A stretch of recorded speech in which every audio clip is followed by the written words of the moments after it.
여러분 안녕하십니까? 생생매거진 오늘 박은정입니다. 대구 시민의 날이자 국제보상운동 기념일인 오늘부터 2.28 민주운동 기념일인 28일까지 대구 시민주간입니다.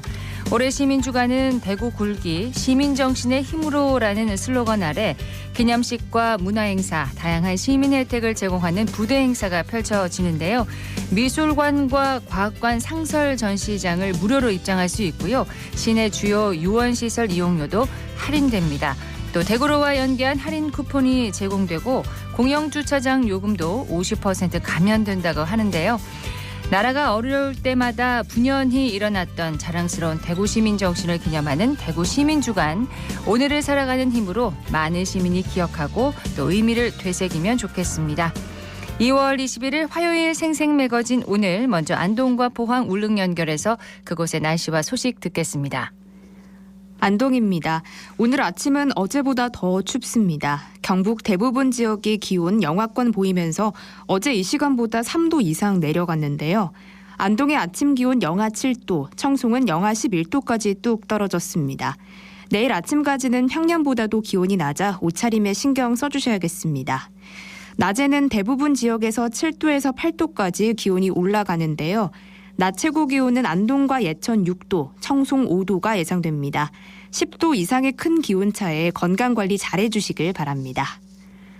안동시가 다음 달 3일까지 자동차 탄소중립 포인트제 신청을 받습니다. 자동차 탄소중립 포인트제란 운전자가 기준 주행거리 대비 주행거리를 줄였을 경우 감축 실적에 따라 인센티브를 지급하는 전국민 온실가스 감축 실천 프로그램인데요. 올해는 자동차 등록 원부 제출 절차가 생략돼 더욱 간편하게 신청 가능하고요. 참여자의 주행거리 감축 실적에 따라 2만 원에서 최대 10만 원까지 인센티브를 지급받을 수 있습니다. 온실가스를 감축해 환경보호도 하고 인센티브도 지급받을 수 있는 자동차 탄소중립 포인트제 많은 관심 부탁드립니다. 지금까지 안동이었습니다. 이어서 포항입니다. 경북 동해안은 오늘도 추위 계속되는 가운데 동풍의 영향으로 오후 한때 가끔씩 비나 눈이 내리겠습니다. 낮 최고 기온은 6도 안팎이 예상되는데요. 추위는 내일 낮부터 풀리기 시작해서 주 후반에는 포근하겠습니다. 여전히 동해 먼바다에는 풍랑특보 발효돼 있습니다. 오늘도 바다에서 물결은 4m 안팎까지 높게 일겠습니다. 안전사고에 주의하시기 바랍니다. 경주 강동면 안개리의 한 야산에서 200m가량 땅이 꺼지는 현상이 나타났습니다. 폭은 최대 2m, 깊이 1.5m 정도로 골짜기를 따라 200m가량이 쭉 갈라졌는데요. 구불구불한 형태였고 이 패인 곳에 돌과 나무가 원형을 유지하고 있기 때문에 인위적인 굴착은 아닌 것으로 분석되고 있습니다. 정확한 원인은 밝혀지지 않았지만 과거 강진을 경험한 주민들은 불안해하고 있는데요. 땅이 꺼진 야산이 대형 저수시설인 경주 안개댐과 인접해 있고 마을 곳곳에 대형 관정이 설치되어 있는 만큼 지하수 유출 등에 의한 땅 꺼짐 가능성도 배제할 수 없다고 주장하고 있습니다. 경주시는 약 5년 전 양북면에서도 비슷한 현상이 나타났는데 조사를 통해 지진과는 상관이 없는 것으로 확인됐다며 현장 조사를 통해 정확한 원인 규명에 나서겠다고 밝혔는데요. 앞서 경주시와 포항에서 잇따라 큰 지진이 발생한 만큼 지진 연관성에 대한 철저한 조사가 필요해 보입니다. 지금까지 포항이었습니다. 이어서 울릉입니다. 울릉도와 독도는 대설주의보가 발효된 가운데 눈이 내리다 그치길 반복하고 있습니다. 오늘 울릉도와 독도 예상 적설량은 1cm 미만이고요. 현재 기온은 어제보다 2도 낮은 0도, 습도는 85%입니다. 풍랑주의보가 내려진 동해 중부 먼바다에는 북풍이 불면서 2에서 3.5m의 높은 물결이 일고 있습니다. 오늘 여객선은 정상 운항합니다. 울릉군이 사동항 3단계 사업을 2025년 제4차 전국 연안항 기본계획 변경에 반영해 줄 것을 건의했습니다. 사동항 3단계 사업은 사동항 일원의 방파제 확장과 크루즈 부두와 마리나 시설 등 기타 편의시설을 설치하기 위한 사업인데요. 남한권 울릉군수는 지난 17일 포항지방해양수산청을 찾아 사동항 3단계 프로젝트 사업의 필요성을 설명했습니다. 또 퇴적물이 계속해서 쌓이고 있는 저동항의 안전한 어로 활동과 저반 여건 확보를 위한 어선부두 준설 역시 건의했습니다. 울릉군은 지난해 2월 사동항 3단계 개발 타당성 기본 구상 용역을 착수했고 올 1월엔 해군본부를 방문해 사업을 건의하는 등 사업 추진에 주력하고 있습니다. 지금까지 울릉이었습니다.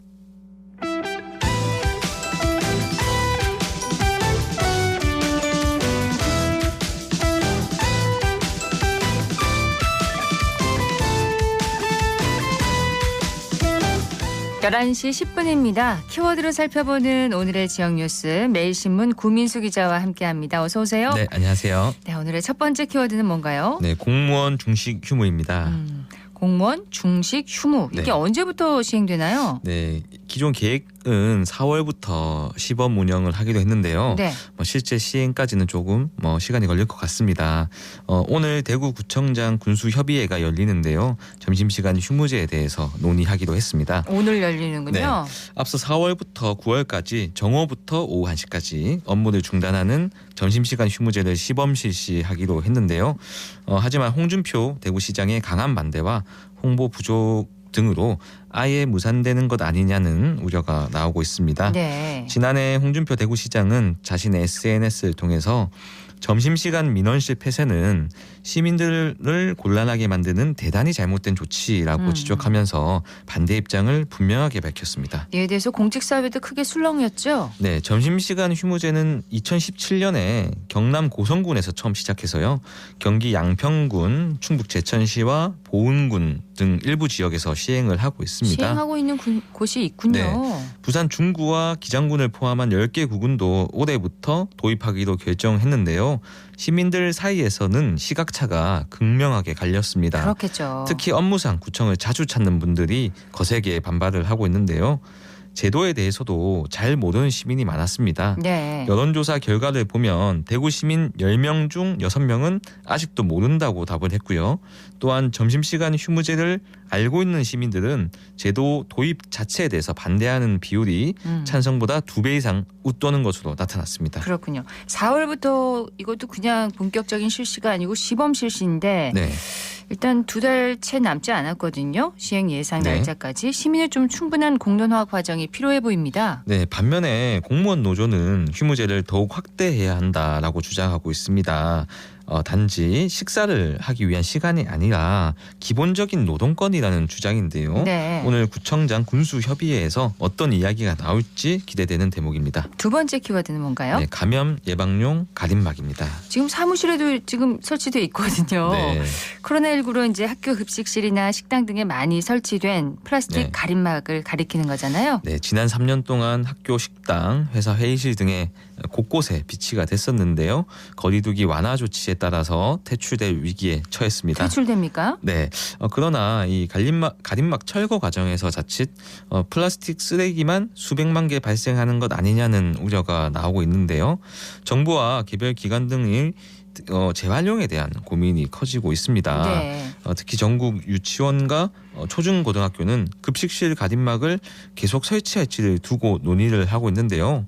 지난 10일에 교육부가 새 학기부터 학교 급식실 가림막 설치를 자율에 맡긴다는 방역 지침을 발표했기 때문입니다. 네. 구내식당이 있는 대학도 사정은 비슷합니다. 자율에 맡긴다면은 학교에 따라서 이제 그 설치를 이제 네. 다 이렇게 뺄 수도 있잖아요. 맞습니다. 다 퇴출을 할 수가 있는 건데 문제는 이 철거 이후에 쓰레기가 문제인 거네요. 네, 이게 이 소재가 재활용하기가 굉장히 어렵다고 하는데요. 이 같은 플라스틱이더라도 정확한 소재가 확인이 돼야 재활용하기가 쉽다고 합니다. 예. 그러나 재활용 그 선별 시설에서도 플라스틱의 갈래인 아크릴 수지, 폴리카보네이트, 폴리에티넬 등을 가려내기가 쉽지가 않습니다. 이 때문에 다른 플라스틱과 함께 배출된 가림막은 대체로 소각되거나 매립이 된다고 합니다. 그렇군요. 네, 학교에서 나오는 가림막을 시도교육청 단위에서 모아서 재활용하는 것도 방법인데요. 이때는 수익성이 문제가 됩니다. 약 10톤 이상 모여야 재활용 업체에서도 수익이 남기 때문입니다. 예, 이 철거한 가림막을 재활용하면 쓰임이 있을까요? 네, 가림막은 인테리어 소품이나 조명 커버, 상패, 매장 디스플레이, 지붕재 등 다양한 곳에 사용될 수가 있는데요. 일부 공공기관 차원에서는 여러 곳의 가림막을 회수해서 재활용하는 시범 사업을 시행하고 있다고 합니다. 환경부도 전국 지방자치단체 담당자들과 이달 말 가림막 재활용 방법에 관한 회의를 열 예정이라고 하는데요. 네. 이때 의미 있는 해법이 나올지 관심이 모이고 있습니다. 쓰레기 양이 정말 엄청날 텐데 네. 제대로 좀 재활용이 되면 좋겠습니다. 다음 키워드로 넘어가 보죠. 다음 키워드는 뭔가요? 네, 활기 찾는 대구공항입니다. 코로나19로 위축됐던 지방공항도 이제 활기를 되찾고 있는데 항공사들도 지방공항에서 출발하는 노선을 확대하면서 발빠르게 대응하고 있죠. 네, 지난해 12월 인천 김포공항을 제외한 지방공항 국제선 여객수가 50만 7천 명을 기록했는데요. 12월 국제선 총 여객수의 12%에 달한다고 합니다. 네. 이는 코로나19 팬데믹 직전인 2019년 12월 16%에 근접한 수준인데요. 공항별로 보면 김해공항이 41만 명이고요. 대구공항이 4만 명. 대구공항이 4만 명이고요. 제주공항이 3만 명을 기록했습니다. 네, 수요 회복이 눈에 보이자 항공사들은 지방공항 노선 확대에 적극 나서고 있는데요. 티웨이 항공은 최근 제주공항과 대구공항에 대만 타이베이로 향하는 노선을 시행을 했고요. 네. 지방공항 정기편 운항 확대에 집중하고 있습니다. 티웨이 항공은 향후 태국, 일본 등 취향지를 점차 확대할 계획입니다. 그러니까 이 덕분에 저비용 항공사가 대형 항공사보다 여객 점유율이 높다고 하던데요. 네, 지난해 12월에 국내 8개 저비용 항공사의 국제선 여객 점유율이 처음으로 대형 항공사 2곳을 제쳤는데요. 그렇군요. 2010년대 단거리 해외여행 급증과 함께 크게 성장한 저비용 항공사는 2014년 국내선 여객 점유율에서 두 대형 항공사를 넘어선 데 이어서 8년 만에 국제선에서도 앞서게 됐습니다. 국제선 점유율 역전은 일본 여행객 증가가 결정적이었는데요. 예. 지난해 10월에 일본이 무비자 입국을 허용하면서 일본을 찾는 사람이 크게 늘었습니다.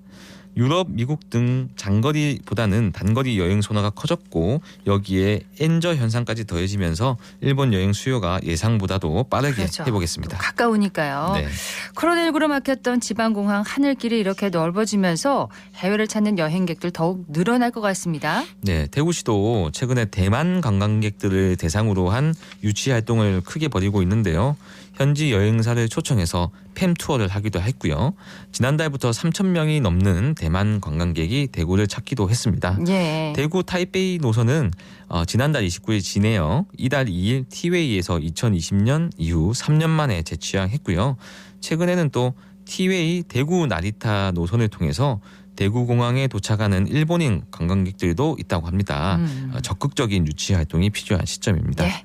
나가는 분들도 많겠지만 좀 방문하는 들어오는 네. 관광객들도 좀 많아졌으면 좋겠네요. 자, 다음 키워드로 넘어가 보겠습니다. 뭔가요? 네, 대구의료원 주치자 응급의료센터입니다. 대구의료원에 주취자 응급의료센터가 있나 봅니다. 네, 지역에서 유일하게 만취 환자를 돌보는 곳인데요.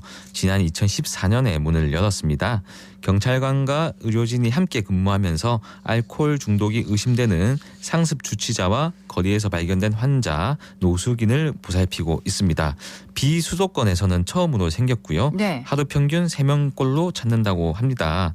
저희 취재진이 지난 새벽에 동행 취재를 했었는데요. 네. 삐빅삐빅 알람이 울리자 당직 근무 중인 대구 서부경찰서 소속 경찰관이 의료용 라텍스 장갑을 끼는 모습이 굉장히 인상적이었는데요. 경찰분이요? 네. 오. 경찰의 보호를 받아서 센터에 도착한 40대 여성 환자가 도착하자마자 알람이 삐빅삐빅 울리거든요. 네. 근데 도착하자마자 입구에 놓인 쓰레기통에 구토를 했습니다. 장갑을 끼는 이유가 있었군요. 네, 이 경찰관은 이제 항상 있는 일이라는 듯이 토사물이 담긴 쓰레기통을 이제 치우더라고요. 그렇군요. 만취 환자들이 이렇게 오게 되면 전쟁터 같겠어요. 네, 코로나19 사회적 거리두기가 해제되고 날씨도 점차 풀리면서 환자들이 더 많아지고 있습니다. 응급의료센터를 방문한 만취 환자는 이달 들어서 75명이 넘었는데요. 지난달 48명보다 50% 넘게 늘었습니다. 그렇군요. 네, 의료진들은 사명감으로 이들을 대하지만 그만큼 고충도 크다고 합니다. 환자가 휘두르는 팔에 의료진과 경찰이 맞을 뻔한 일도 비일비재하게 벌어진다고 합니다. 예, 의료진을 보호하기 위해서 대책이 좀 필요하겠는데요. 네, 경찰과 현장 의료진은 만취 환자들이 시설에 들어가거나 알코올을 끊을 수 있는 시스템이 필요하다고 강조를 하고 있는데요. 만취 환자가 센터에 오시는 분들 대부분이 마땅히 지낼 곳이 없거나 돌봐줄 사람이 없는 경우가 많다고 합니다. 예. 또 70에서 80%는 늘 오던 분들이라고 하는데요. 병원에서 치료와 보호 조치가 이뤄진 후 퇴원했을 때 인근 보호시설로 인계되거나 치료를 받을 수 있는 시스템이 필요해 보였습니다. 예. 대구려원 주취자 응급의료센터 이야기 해봤고요. 마지막 키워드는 뭔가요? 네, 음주경찰관입니다. 음주운전을 단속해야 할 경찰관들이 음주운전을 해서는 안 되는데 그런 일들이 꽤 있나 봅니다. 네, 연초부터 세 차례나 음주운전 사건에 휘말리면서 기강해이가 심각하다는 지적이 나오고 있습니다. 지난달 26일 서부서 소속 40대 경위가 적발됐고요. 이달 15일 밤 12시 30분쯤에는 대구청 기동대 소속 30대 순경도 음주운전으로 무리를 빚었습니다. 네. 이달 9일 오후 11시 10분쯤에는 동부경찰서 소속 30대 경사가 음주운전을 하다가 사고를 냈습니다. 올해 전국 경찰관 음주운전 적발 건수가 모두 12건인데요. 12건인가요? 이 중 3건이 대구에서 벌어졌습니다. 지역 경찰관의 기강회의가 좀 도를 넘었다 이런 비판이 나올 만합니다. 네, 지난해 대구 경찰관의 음주운전 적발 건수가 3건이었는데요. 2월 중순을 지나는 현재 벌써 지난해 전체 적발 건수도 채웠습니다. 그러네요. 네, 지난해 12월 30일 부임한 김수영 대구경찰청장은 소속 경찰관의 잇따르는 음주운전으로 취임 초반부터 위기를 겪게 됐습니다. 김 청장은 지난 15일 총경급 이상 화상회의를 통해서 경찰관 음주운전을 강하게 질타한 것으로 전해졌는데요.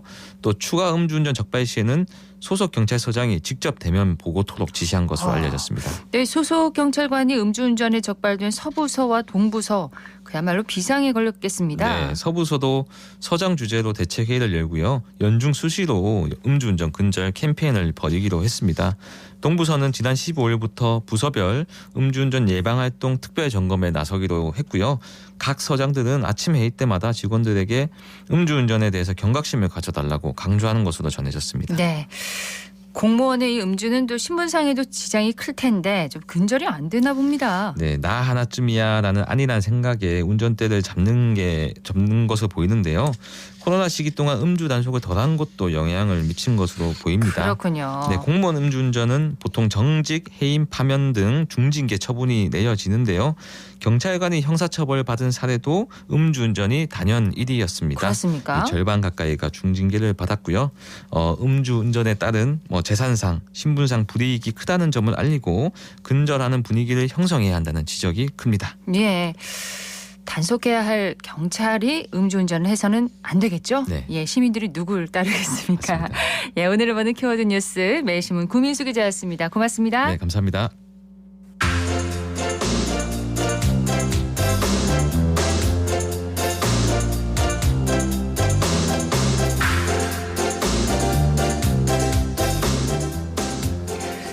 (11시 23분) 지나고 있습니다. 생생매거진 오늘 화요일 순서 함께하고 계시고요. 결혼 이주 여성들이 가장 힘들어하는 것 중에 하나가 아이의 입학이라고 합니다. 문화도 다르고 교육과정도 달라서 아이뿐만 아니라 부모도 두렵기는 마찬가지일 텐데요. 이러한 다문화 가정을 위해서 대구시 종합복지회관이 초등학교 적응 특강 교실을 열었다고 하네요. 서한나 리포터 현장 다녀왔다고요? 네, 맞습니다. 저는 종합복지회관에서 열린 다문화 가정을 위한 2023 초등학교 적응 특강 프로그램 중에 엄마와 함께하는 동화구연 수업에 다녀왔습니다. 다문화 가정의 엄마와 아이들이 함께 노래도 부르고 수수께끼도 풀고 동화도 읽고 있었는데요. 네. 현장의 소리와 함께 동화구연이 어떤 효과가 있는지 강사에게 들어봤습니다.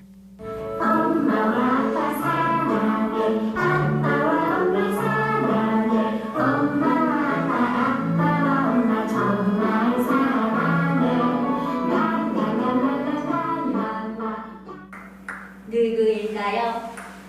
누구일까요? 맞춰보세요. 누구? 꼬리예요? 꼬리예요. 앵무새. 땡땡. 누구? 여우. 또 여우. 이거 보고 이 말이나 어떻게 보면 망아지 같기도 한데 말이. 동화는 사람과 동물과 그리고 자연의 모든 삶이 들어있는 그러한 내용들이죠. 그걸 기초로 해서 사람과 자연과 동물은 서로 다르지 않고 같으며 그리고 또 인류의 우리 모두 다 똑같은 삶을 살아가는 그런 세상에 같은 공간 내에서 살아가므로 하나의 마음과 마음을 이어주는 매개체인 것 같아요. 그리고 동화구연을 통해서 엄성만 어떠한 흉내를 내거나 그런 것이 아니라 미술과 법률과 그리고 과학적인 그리고 또 삶의 윤리 그리고 나의 어떠한 삶의 판단 기준이라든지 가치라든지 그런 걸 형성하는 입장에서는 다문화 가정만이 아니라 우리 어느 누구나 적용되는 거기 때문에 남녀노소 누구에게나 어울리는 것 같습니다. 네, 동화 구연을 하면 가족 간의 정도 키울 수 있고 또 초등학교 학생들에게는 교육적으로도 도움이 되겠어요. 네, 맞습니다. 이날은 베트남, 인도 다양한 국가에서 온 엄마들이 아이들의 손을 잡고 동화 구연 수업을 찾았는데요. 아이들뿐만 아니라 어머니들도 노래도 같이 부르면서 수업에 열심히 참여하고 있었습니다. 다문화 가정의 엄마 그리고 아이들의 수업을 들은 소감입니다.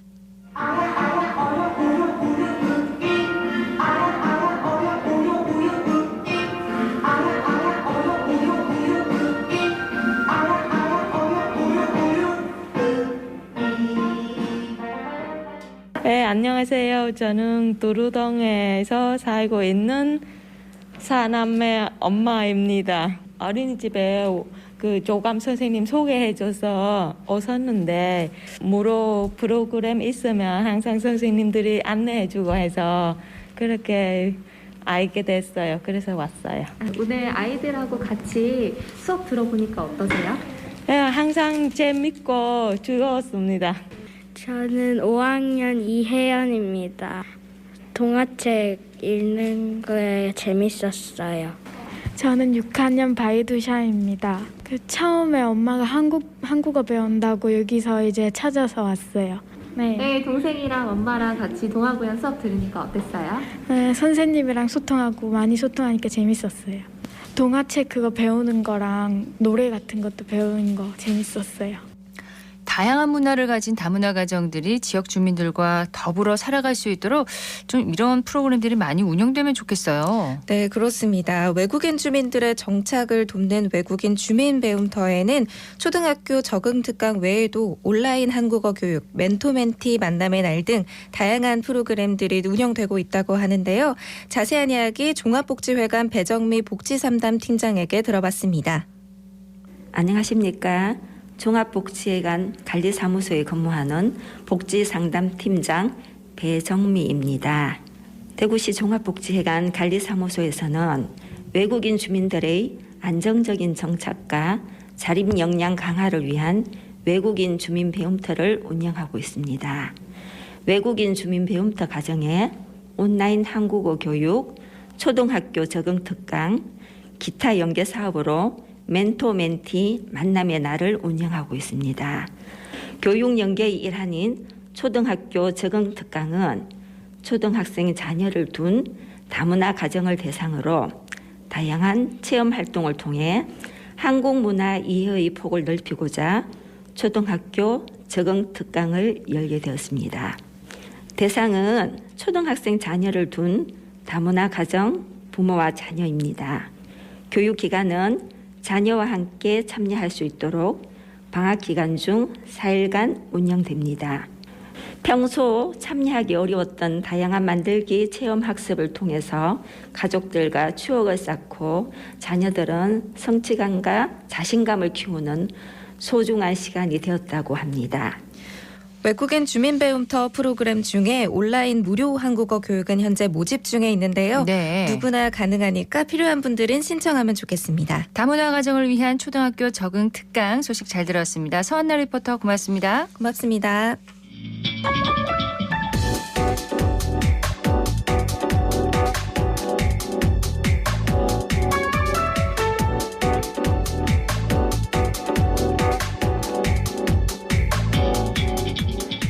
묻고 듣고 생각과 마음을 나누는 방송.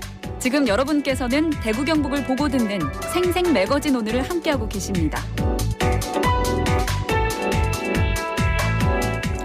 대구시 교육청이 초등학생에게 정규 수업 전후로 교육과 돌봄 통합 서비스를 시행하기로 하고 새 학기부터 시범학교를 운영합니다. 일각에서는 인력과 공간 등 준비가 좀 부족하다 이런 지적도 하는데요. 늘봄학교 추진 계획과 준비 상황 살펴보도록 하겠습니다. 대구시 교육청 김현정 방과후학교 담당 사무관 나와 있습니다. 사무관님 어서 오십시오. 네, 안녕하십니까? 네, 반갑습니다. 늘봄학교 무슨 뜻인가요? 예, 늘봄학교는 늘 봄처럼 따뜻한 학교라는 의미를 담고 있습니다. 학교 안팎의 다양한 교육 자원을 활용하여 희망하는 초등학생에게 정규 수업 전후로 학년 특성을 고려한 놀이체험과 미래형 신수요 활동 프로그램을 운영하고 석식 등을 제공하는 양질의 교육과 돌봄 통합 서비스입니다. 네. 이는 교육 분야 국정 과제인 초등 전일제 학교와 교육부의 늘봄학교 추진 계획에 따라 도입하는 것으로 올해 시범 운영을 통해서 초등학교 현장에 맞는 늘봄학교 운영 모델을 발굴하고 이것을 바탕으로 단계적으로 실시하여 2025년 전체 학교에 확대할 계획입니다. 네, 늘 봄처럼 따뜻한 학교, 늘봄학교의 뜻이었군요. 최근에 그 4개 학교가 시범학교로 선정이 됐죠? 네, 그렇습니다. 예, 먼저 공모를 통해서 늘봄 시범학교를 희망한 학교 중 돌봄 수요가 많은 학교를 대상으로 각 교육지원청별 한 학교씩 선정 심사하였고요. 서대구초, 황금초, 대덕초, 구지초 4개 학교가 최종 선정되었습니다. 네, 이 4개 학교가 선정된 특별한 이유가 있나요? 돌봄 수요가 많은 학교를 중심으로 대구 여건에 맞는 모델을 마련할 수 있는 학교로 선정하였는데요. 네. 시범 학교로 먼저 선정된 서대구 초등학교는 서대구 지역, 공단 지역에 위치한 소규모 학교로 돌봄에 대한 참여가 매우 높은 학교입니다. 그래서 서대구초는 저녁 돌봄 모델 개발을 위해 돌봄 교실 운영 시간을 저녁 8시까지 확대하고 네. 다양한 지역사회 자원과 교육 기부를 활용해 모두가 행복한 돌봄 공동체 모델을 개발해 나갈 예정입니다. 예. 네, 특히 서대구초등학교 외 인근 학교에 저녁 돌봄 수요도 흡수하는 저녁 돌봄 거점 학교 모델을 마련해 나갈 계획입니다. 저녁 8시까지 운영이 되는군요. 네. 황금초등학교는 이번에 어떻게 늘봄 시범학교로 선정이 됐나요? 예, 수성구에 위치한 황금초등학교는 전교생 760명으로 수성군의 돌봄교실 수요가 비교적 많은 학교로서 이번에 연구학교 중 가장 큰 규모의 학교입니다. 규모가 크군요. 네, 돌봄교실에 대한 학부모들의 참여 요구가 많고요. 수성구 청소년 수련관과 황금동 지역아동센터 등 지역 유관기관과의 협력도 잘 이루어지고 있습니다. 네. 예, 따라서 아이돌봄 공동체 프로그램 운영을 주제로 하여 초등학교 1학년 대상으로 방과후 스쿨케어 프로그램을 운영하고 초등학교 2학년 이상은 교과 보충과 소프트웨어, AI 등 신산업 수요를 반영한 방과후 돌봄 프로그램을 운영할 계획입니다. 네, 학교마다 특성이 조금씩 다르네요. 대덕초는 어떻습니까? 예, 대덕초등학교는 남구에 위치한 학교이며 전교생 220여 명으로 학교 주변에 지역사회 돌봄 인프라가 부족하여 돌봄과 교육에 있어 학교에 대한 의존도가 매우 높습니다. 따라서 교내 유휴교실과 특별실을 활용해 놀이와 체험 중심의 프로그램을 오후 3시까지 운영함으로써 네. 1학년 조기 학교에 따른 돌봄 공백을 해소하여 부모님의 부담을 덜고요. 3학년에서 6학년은 국어, 영어, 수학 등 주요 과목 보충 교육과 체험형 미래직업 탐색 프로그램 등을 다채롭게 운영하는 학교 단위 늘봄학교 모델을 마련할 예정입니다. 네, 구지초등학교는 달성군에 위치해 있죠? 달성군에 위치한 전교생 510여 명 규모의 구지초등학교는 맞벌이 가정이 특히 많은 학교입니다. 농촌 지역의 아파트 단지 조성으로 학교 수가 증가되고 있지만 교육, 문화, 예술적 인프라가 상대적으로 부족한 학교 지역입니다. 네. 따라서 구지초는 에버그린 늘봄학교 프로그램을 통해 학생들이 즐겁고 보람찬 방과후 활동을 할 수 있도록 다양한 문화예술 중심의 틈새 방과후 프로그램을 운영하고 아침, 틈새 저녁 돌봄 등 다양한 돌봄 서비스 모델을 마련할 계획입니다. 그렇군요. 근데 2025년 전국 확대면 시범 운영 기간이 그럼 2년인 건가요? 네, 2년입니다.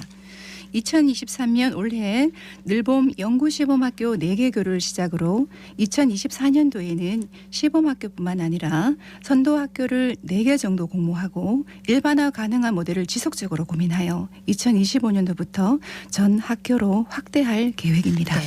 그러면 연구학교에서는 어떤 부분들을 중점적으로 추진하게 되는 건가요? 연구학교에서는 공통적으로 초등학교 1학년 입학 초기 에듀케어 집중 프로그램을 운영합니다. 초등학교 1학년의 경우 입학 초기인 3월 첫째 주에서 셋째 주까지 학생들이 일찍 하교합니다. 보통 몇 시에 하교하나요? 3월의 경우 12시 30분경 하교를 하지요.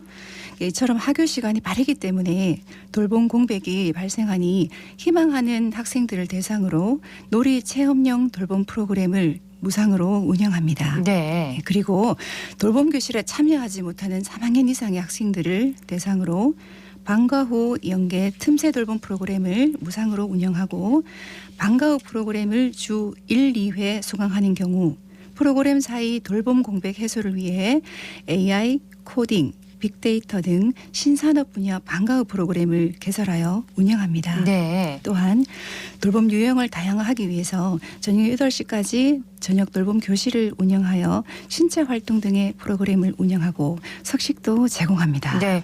근데 당장 3월이면 다음 주잖아요. 준비 상황이 어떤지 궁금한데요. 네. 늘봄 연구학교가 지정된 이후 늘봄학교 운영 추진단 협의회를 개최하였습니다. 세부 계획 수립하고 추진 사항에 대해 협의를 이미 마쳤습니다. 네. 각 연구학교들은 신학기가 시작되는 3월 초부터 늘봄학교가 바로 운영될 수 있도록 수요조사와 프로그램 개설을 이미 지금 준비하고 있는 단계입니다. 네. 우리 교육청은 연구학교의 원활한 운영을 위해 연구학교의 초등 돌봄 전담사를 1명 정원하였고 각종 운영비도 추가 지원할 예정입니다. 그런데 학교 현장에서는 그 업무 부담이 좀 가중되는 것이 아니냐 이런 우려도 나오고 있는 것 같습니다. 이런 부분은 어떻게 될까요? 네. 우리 교육청도 학교의 수업과 생활지도, 각종 업무 등으로 인한 교육력 위축과 업무 부담을 매우 우려하고 있습니다. 따라서 보다 신중하게 접근하기 위해 연구학교를 2년간 운영하면서 학교의 부담이 최소화되도록 늘봄학교 모델을 마련할 계획입니다.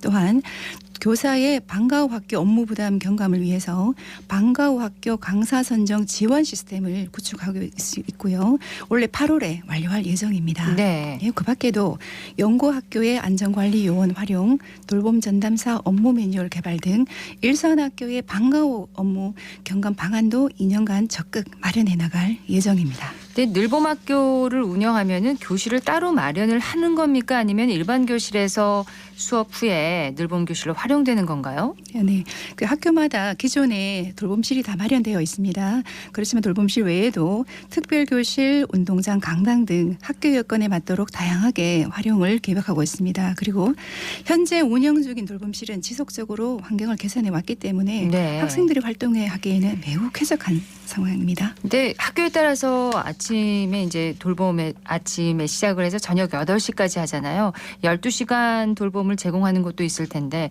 전담사 1명이 감당이 될지 참 궁금합니다. 주 50시간 근무도 훌쩍 넘길 것 같거든요. 그렇지 않습니다.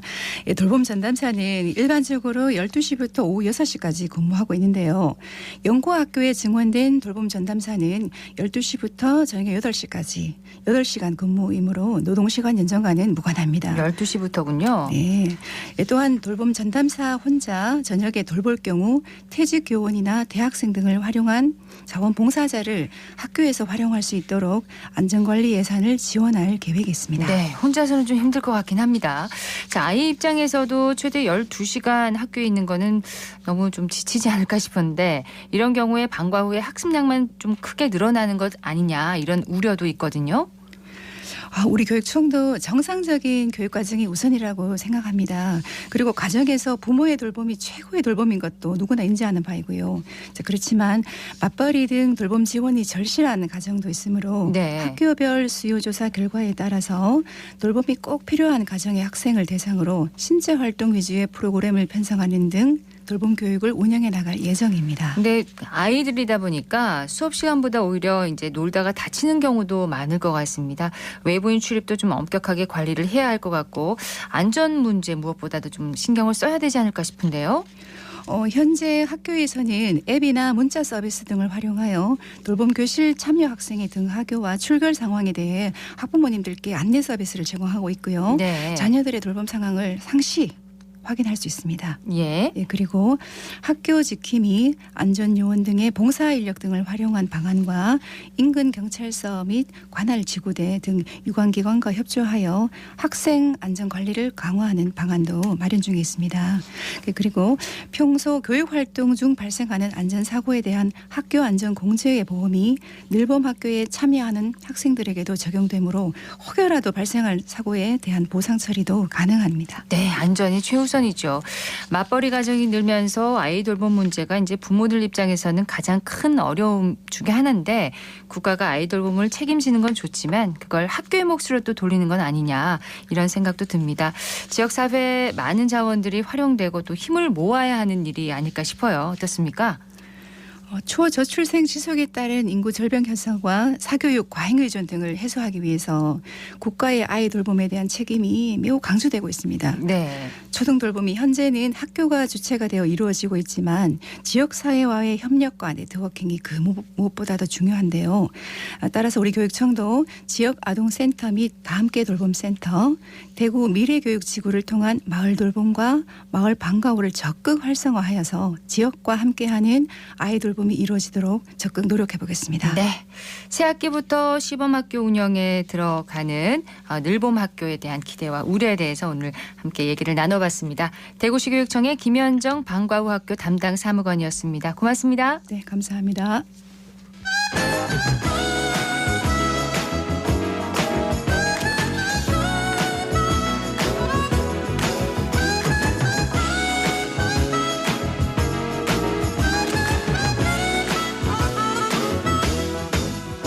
생생매거진 오늘 화요일 순서 함께하고 계십니다. 11시 41분 지났습니다. 요즘 조각 투자, 토큰 투자라는 용어가 자주 들립니다. 각 제도권에서 증권형 토큰 거래소 서비스를 검토한다고 하는데 좀 생소하기도 합니다. 증권형 토큰이란 무엇인지를 알아보겠습니다. 어쨌든 경제 전미영 디지털 자산관리 전문가 나오셨습니다. 어서 오십시오. 네, 안녕하세요. 안녕하세요. 자, 지난 16일 한국증권금융이 향후 토큰 증권 발행 유통 시 투자자 예탁금을 안전하게 보관 관리해 투자자 보호에 기여할 것이다 이렇게 밝혔는데 토큰 증권이 이제 제도권에서 거래가 되는 것 같습니다. 토큰 증권이 뭔가요? 네, 토큰 증권, 증권 토큰은 토큰을 통해 기존 시장에 존재하는 어떤 자산들을 배당하는 관점에서 전통 금융 영역을 블록체인과 이어주는 역할을 수행한다고 볼 수 있는데요. 네. 즉 우리가 기존에 있는 자산을 토큰화해서 해당 토큰이 증권의 성격을 가지는 것을 말합니다. 어렵습니다. 그렇죠. 네. 유틸리티 토큰이라고 들어봤는데 그것과는 좀 다른 건가요? 네, 저도 비슷한 듯 여러 기관의 어떤 자료를 살펴봤는데요.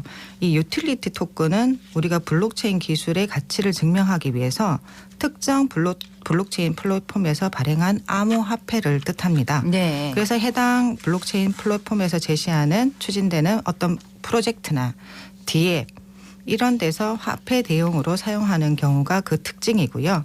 블록체인 어떤 플랫폼에서는 지분 확보를 하려는 용도로도 쓰이기도 합니다. 증권형 토큰은요? 그런데 이제 증권형 토큰 같은 경우는 이 기업이 주식 채권 대신 암호화폐 형태로 발행하는 유가 증권의 성격을 가집니다. 예. 등장한 지가 얼마 되지 않은 개념이기 때문에 이 증권형 토큰을 유틸리티 토큰하고 차별해서 돼서 시큐리티 토큰 또는 보안 토큰이라고 부르는 경우도 있는데요. 네. 그 용도를 생각해 보면 이 시큐리티라는 것이 보안보다는 어떤 증권의 성격이 있다고 해석하면 좋을 것 같습니다.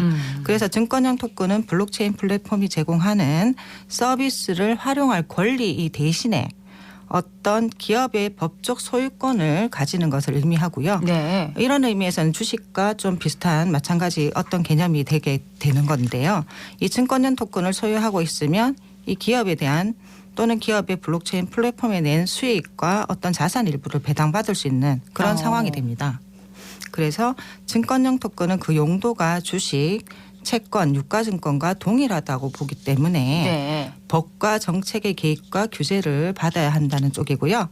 그래서 상법에 정해진 절차에 따라서 주식을 발행하듯이 관련 법에 따라 증권형 토큰을 발행해야 한다는 것이고요. 이러한 여러 가지 차이점은 있겠지만 이러한 점에서 본다면 이 규제 준수가 가장 큰 차이점이 아닐까 이렇게 생각합니다. 규제 준수라면은 금융당국의 규정에 준수해서 이 제도화된 거래소에서 일정 자격 요건을 갖춘 그런 자산을 말하는 건가요? 그렇죠. 증권 토큰이 증권 규제를 준수하는 토큰이라는 것을 말할 수 있는 거고요. 네. 우리가 부동산이나 미술품이나 어떤 소유품 등을 조각 투자 대상으로 해서 재화를 코인으로 발행하면 이게 증권인지 코인인지 이 기준이 굉장히 그동안은 어려웠거든요. 분류하기가. 그런데 이 새로운 기준이 필요한데 최근 정부가 증권의 일종인 토큰 증권으로 주식과 동일한 기준으로 관리하겠다는 제도권 편입을 이렇게 발표하면서 앞으로 관련 산업에 대한 가이드라인이나 절차 등이 발표될 것으로 보입니다. 그러면 증권 토큰을 제도권으로 이 정부가 편입한 배경이 있을까요? 네, 물론 그동안은 디지털 자산이라고 하면 이 기준들도 모호하고 거래소도 우후죽순 생기다 보니 이 투자자 보호 조치가 굉장히 전무한 상태였고요. 네. 이에 투자자 보호를 위한 니즈 또한 굉장히 큰 상태였습니다. 토큰 증권은 계약관계로 맺어진 이 발행자가 명확한 증권이기 때문에 자본시장법으로 통제가 가능하고 투자자 보호까지 가능하다는 배경에서 각 지금 현재 금융사들이 서비스 검토 중에 있는 것으로 알고 있고요. 네. 또한 이 규제와 법적으로 제도화된 절차의 부재로 인한 문제점이 보완되리라고 보고 있습니다. 모든 자산에 대해서 조각 투자가 가능해지기 때문에 투자 활성화와 함께 이 황금성이나 유동성 개선들도 기대되고 있고요. 일정 자본금과 인력 구조를 갖춘다면 누구나 토큰 증권 발행이 가능한데 네. 이것을 쉽게 가능하도록 플랫폼을 증권사들이 제공한다면 막대한 수익 예상도 기대됩니다. 네, 조각 투자라는 말씀을 자주 하셨는데 무슨 뜻인가요? 이제 조각 투자라고 한다 하면 이게 말 그대로 조각인 거죠. 네. 그러니까 분할해서 이렇게 투자를 할 수 있는 건데요. 우리가 이 지금 조각 투자의 대표적인 예로는 예술 상품이나 건물, 뭐 소고기, 음악 저작권 등 다양한 형태를 코인 형태의 디지털 자산으로 발행하여 투자하는 방식을 말합니다. 조각 투자라고 하는군요. 네네. 정말 증권형 토큰의 시대가 올까요? 요즘은 AI부터 기술 홍수 시대라 부를 만큼 너무 신기술들이 넘쳐나는 것 같은데. 네, 맞습니다. 이런 증권형 토큰의 긍정적인 요인은 어떤 게 있을까요? 자산의 이 증권의 토큰화라는 것은 현재 금융시장을 굉장히 긍정적으로 변화시킬 수가 있는데요. 구체적으로 말한다면 자산의 유동성을 높여주고요. 거래 비용을 감소시켜주고 네. 또한 새로운 기능 등으로 개발돼서 다양한 가능성을 열어준다고 볼 수 있어요. 그리고 이 토큰이라는 것은 기본적으로 분절 아까 말씀드렸듯이 조각이 네. 가능하잖아요. 그럼 이 부분 소유권이 가능해진다는 개념이고요. 그렇다면 더욱 많은 다양한 사람들이 투자의 기회가 열린다는 장점이 있습니다. 네. 뭐 예를 들자면 우리가 요즘 미술품도 핫하니까요. 고흐나 피카소 등 이 거장의 미술품들의 가격은 시간이 지남에 따라 보통은 가치가 올라가고 있잖아요. 그렇죠. 그렇지만 이 가치가 오른다는 것을 알지만 우리가 섣불리 이런 예술 자산을 구매할 수가 없습니다. 너무 고가니까요. 그렇죠. 그렇기 때문에 이 토큰화로 거래가 된다면 이러한 다양한 사람들에게 투자의 기회가 열리게 되는 그러한 개념이 되고요. 조각 투자가 가능해서 그렇군요. 그렇죠. 예. 또 상호 운용 가능한 토큰화된 자산들은 어떤 하나의 지갑에서 또한 하나의 계좌에서 관리할 수 있는 장점이 있어요. 지금 뭐 부동산이나 국채, 회사채, 상장 주식, 뭐 비상장 주식, 미술품 이런 실물들 하나의 지갑에 놓고 관리함으로써 우리가 자산 관리를 간편하게 할 수 있는 이런 상호 운영 가능성이 굉장히 효율적인 금융 구조가 가능해집니다. 네, 뭐 자산의 유동성이라든지 뭐 분산 투자에 대해서 얘기를 네네. 해주셨는데 반면에 부정적 요인도 있겠죠. 네, 앞서 말씀드렸듯이 이 긍정적인 요인이 또 부정적 요인이 될 수도 있는데요. 이 자산의 유동성 증대라는 게 가능하냐는 의문이 또 있는 거예요. 특정 자산들이 유동성이 이렇게 떨어지는 이유는 단순히 우리가 글로벌 투자자들이 사기 어렵거나 거래 비용이 높아서만 아닐 수가 있다는 건데요. 네. 우리가 효율적 시장이나 유동성은 금융산업의 지상 목표였기 때문에 이미 수십 년 동안 수많은 자산에 대해서 유동성을 공급했습니다. 예를 들자면 원유나 금 ETF나 리츠 등이 대표적인데요. 그럼에도 불구하고 현재 이러한 자산군의 유동성이 낮다고 본다면 그것은 특정 자산에 대한 나름의 이유가 있지 않느냐는 이야기가 견해들이 나오고 있고요. 네. 또한 토큰, 증권 토큰의 장점을 생각할 때 앞으로 생겨날 규제를 고려해야 된다는 건데요. 많은 사람들이 이 증권형 토큰은 혁신적이긴 하지만 제도화되기 위해서 다양한 규제가 생겨야 한다는 견해는 또한 많습니다. 규제가 있어야 한다. 그렇죠. 네. 네, 자본시장에서 규제라는 것은 당연히 기본적으로 투자자를 보호하고 또한 유사 수신이나 돈 세탁 등의 범죄의 사용을 막기 위해서인데요. 네. 그렇다면 이런 용도도 사용할 요인이 크다는 거겠죠. 이러한 부정적 요인이 보완돼야 할 것으로 보입니다. 이런 증권형 토큰이 제도권 안으로 들어오게 되면 어떤 유형의 증권 토큰이 활발하게 거래되게 될까요? 지금 대표적 사례가 부동산의 증권화입니다. 부동산의 증권화요? 그렇죠. 부동산을 증권형 토큰으로 판매할 경우 투자 단위, 유동성에 굉장히 큰 장점이 오고요. 게다가 부동산 토큰 같은 경우는 다른 자산군에 대비해서 가장 큰 간신 자산군이기 때문입니다. 그렇죠. 부동산 좀 관심이 높은 투자 자산군인데 토큰 시장에서도 이 주목받고 있는 자산군인가 보네요. 그렇죠. 이 주목받는 이유는 크게 세 가지 정도로 제가 요약을 했는데요. 우선 토큰의 기초 자산인 부동산의 가치 안정성과 자산 규모입니다.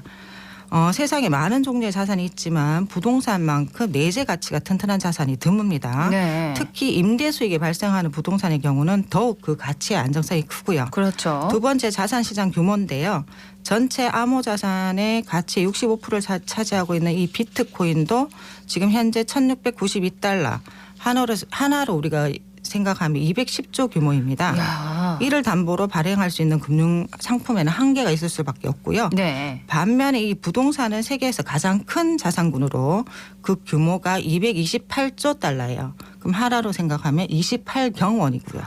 그렇기 때문에 지금 현재 암호 자산의 규모가 부동산에 대비해서 0.11%밖에 되지 않는 거거든요. 네. 그래서 부동산들이 토큰이 되어 블록체인 위에서 유통이 된다면 더욱 그 규모가 부동산 크게 되고 부동산 거래도 또한 크게 일어날 수 있고 금융 거래 또한 크게 일어날 수 있기 때문에 이 부가가치가 굉장히 크게 기대할 수 있는 그런 자산군이 보입니다. 그렇군요. 네, 마지막으로 부동산 시장의 비효율성인데요.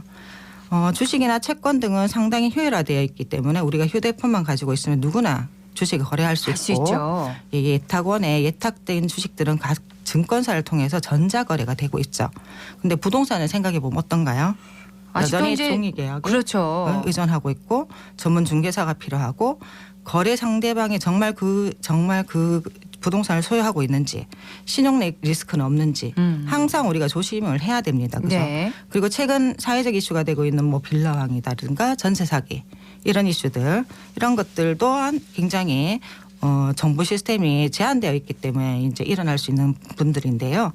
이런 정보 비대칭성을 해결할 수 있는 것이 이 부동산의 토큰화로 보고 있습니다. 예, 오늘 어쨌든 경제 증권형 토큰에 대해서 알아봤습니다. 오늘 말씀 고맙습니다. 네, 감사합니다. 전미영 디지털 자산관리 전문가였습니다.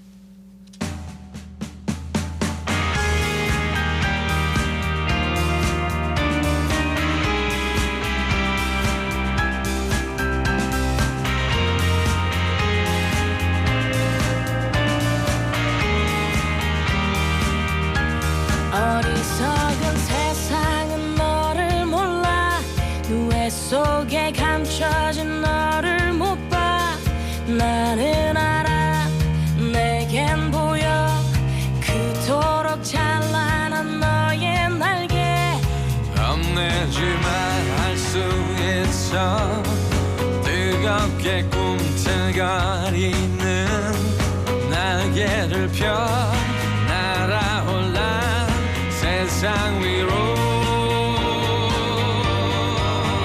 태양처럼 빛이 나는 그대여 이 세상이 거칠게 막아서도 빛나는 사람은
러블릭스의 버터플라이 들으셨습니다. 이 시각 교통 상황 알아봅니다. 서유리 리포터.